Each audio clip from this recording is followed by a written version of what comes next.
Today, we're diving into a story that is just packed with intense contrasts.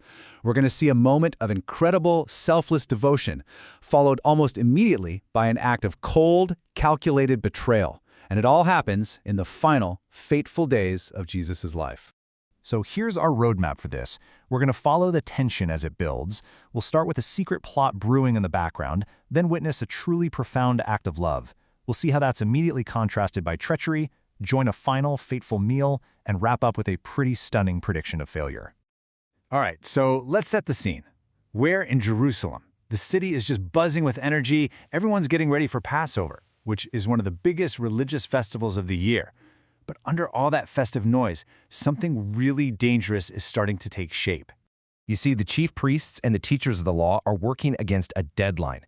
They've decided they need to get rid of Jesus, but they're also absolutely terrified of how the public will react. He's popular, so they have to do it in secret, and they have to do it fast before the city gets even more crowded with festival goers who might just rally to his side.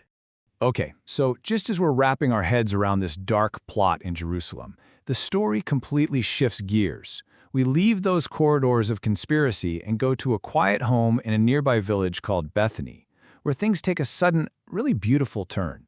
So picture this. Jesus is having dinner, and a woman walks into the room. We're not even told her name in this account, but what she does is just unforgettable. She's carrying an alabaster jar, the kind of thing you'd keep something precious in.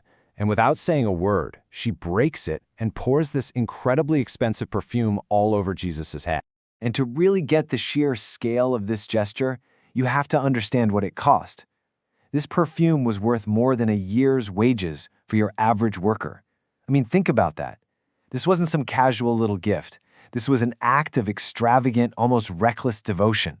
She poured out a literal fortune on him in a single moment. But not everyone in the room sees it that way.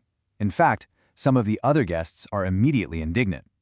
To them, this is just a shocking waste of resources.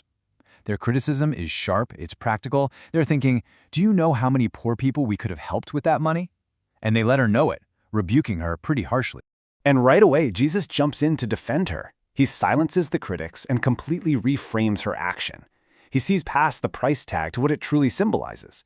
While his enemies are in the city plotting his death, this woman, through this incredible act of love, is anointing him for the very burial they're planning. And then, bam, the narrative just snaps back with whiplash speed. The very next thing we read right after this beautiful, profound moment is its polar opposite, a cold-blooded act of betrayal. And this slide just lays out that central conflict so clearly. On one side, you have this woman giving something of immense value just to honor Jesus. And then immediately after, you have Judas Iscariot, one of his 12 closest followers, going to the chief priests to sell Jesus out for cash. Her act was public and selfless. His is secretive and totally self-serving. So with the deal to betray him now secretly in motion, we move to the scene of the Last Supper. And this isn't just any dinner. It's the Passover meal, a celebration of freedom, but it's all happening under this heavy shadow of impending doom. As they're all there eating together, Jesus just drops an absolute bombshell. He looks at his inner circle, these men who've been with him for years, and tells them that one of them, someone who is eating with him right now, is going to hand him over to his enemies. And the reaction is just immediate shock and sadness. Can you imagine? One after another, they look at him and ask, "Is it me?" They're horrified. And maybe, for a second, they even start to doubt their own hearts. The trust in that room is just shattered. And yet, it's right in this moment of chaos, with betrayal just hanging thick in the air, that Jesus does something really extraordinary. He establishes a covenant, a sacred, unbreakable promise with them. He uses the simple things right there on the table to create this powerful new ritual. The bread he breaks, he says, is his body. The wine they all share, he says, is his blood. And it's the seal of this new promise, this new covenant. It's a promise that's poured out for others, even as he himself is being sold out. But the story isn't done showing us just how complicated human loyalty can be. Even after that profound moment of creating a new covenant, Jesus makes another startling prediction. He tells them flat out that their loyalty isn't going to make it through the night. He even quotes a prophecy.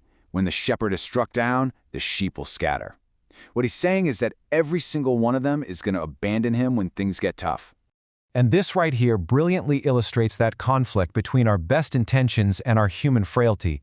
Peter, who's always the passionate one, just cannot accept this. He insists, "Even if I have to die with you, I will never disown you." But Jesus calmly counters with this chillingly specific prophecy. Before the rooster crows twice, Peter himself will deny even knowing him, not once, but 3 times. And that's where this part of the story leaves us. It really forces us to ask, what does true devotion actually look like? Is it the grand public gesture from the woman? Is it the passionate, heartfelt vow of a loyal friend like Peter? And how do we square all that with the cold realities of betrayal and failure that exist in the very same story? It's a powerful look at the best and worst of human nature, all crashing together in one pivotal moment.